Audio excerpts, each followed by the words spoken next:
बोले काली मैया की जोनपुर शीतला धाम चौकिया चाहे पहाड़ा वाली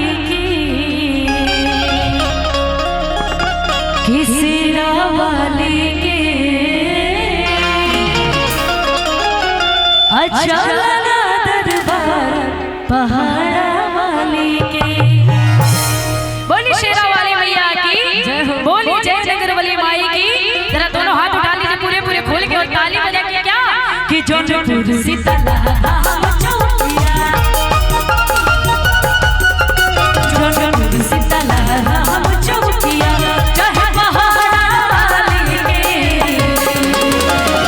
और कौन कौन चलेंगे शेरा वाली के दरबार में? जरा दोनों हाथ उठाइए पूरे पूरे और क्या कि शेरा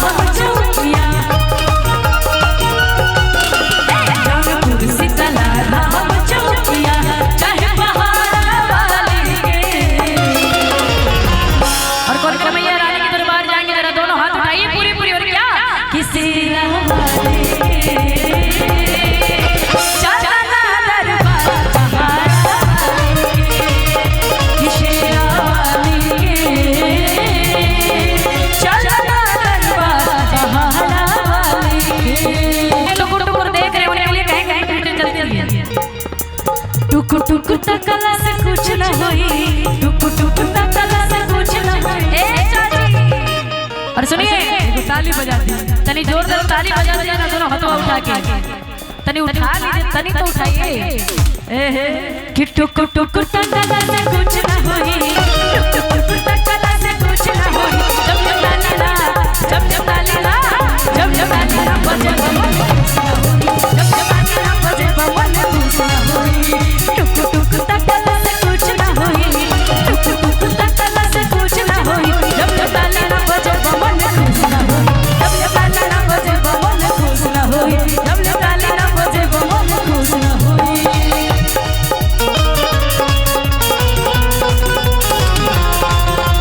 क्या जा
दरबार की